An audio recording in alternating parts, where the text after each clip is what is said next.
Hey guys, welcome to Echo of Soul.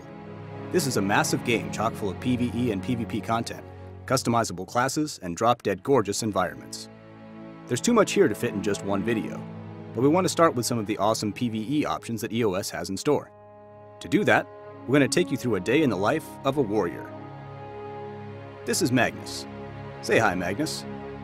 It's a little early in the day and our friends haven't logged on yet, but that doesn't mean we can't hop into an instance anyway. Let's bash some heads in a solo dungeon.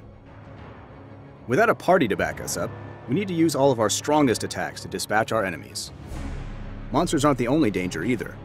There are a few tricks and traps in the environment as well. Like that cloud of poison there.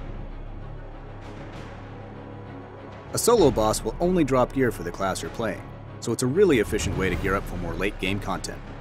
And hey, even if you don't need the gear, there are leaderboards keeping track of the fastest clear times, so you can always compete against the rest of your server for bragging rights.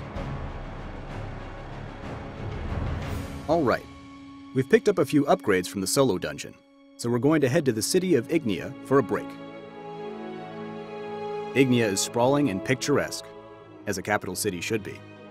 It's vast enough that there are even airships to provide shortcuts between districts. Once you've had a look around, you can spend some time chatting with fellow players and finding your next quest. There are over 1,600 quests in the game, so you'll be busy for quite a while. The city is also a great place to buy and forge new gear. Let's take the opportunity to deck Magnus out with some of his new armor. Ignia also happens to be the best place to find other players, and hook up with your guildmates for party quests. Our friends have logged on and they're ready to rock. We're suckers for variety, so we're bringing the whole range of classes to this party. The Rogue, the Archer, the Guardian, the Sorceress, and of course, the Warrior. Okay, let's make tracks for a party dungeon. I know we're all in this for loot, glory, and more loot, but why not take some time to enjoy the sights? With almost 60 unique maps, there's no shortage of amazing views. Here we are. This is the Lost Crypt. As you might expect, you'll find a horde of monsters in here, but Echo of Soul's unique approach to combat means you'll be tackling them in new ways. There is no dedicated healer, so the entire party has to coordinate their defensive and support skills to stay alive. When you add this element of cooperative survival into the mix, even tried and true boss strategies will keep you on your toes. We also have the opportunity to switch specializations outside of combat. With all of the different possible party compositions, every run is sure to be a new and challenging experience.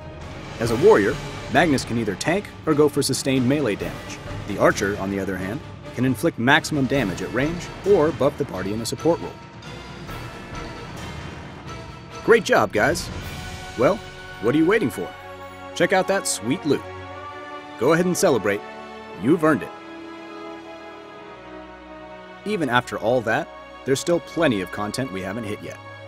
You can visit the Infinite Dungeons for randomly generated instances chock full of baddies. Here you can choose between 7 difficulties, and pick up better items based on how much of the dungeon you clear. You'll also run into newer, more powerful versions of bosses you've faced before. And of course, no MMO would be complete without towering, epic raid bosses. We have both 10 and 20 player raids, slated to come out soon after launch. Well, I'd say it's been a pretty rewarding day. Just look at all that new gear Magnus is sporting. But tomorrow is another day, and there's still so much to do. Maybe we'll check out some PvP next time. Magnus will be right here waiting for you.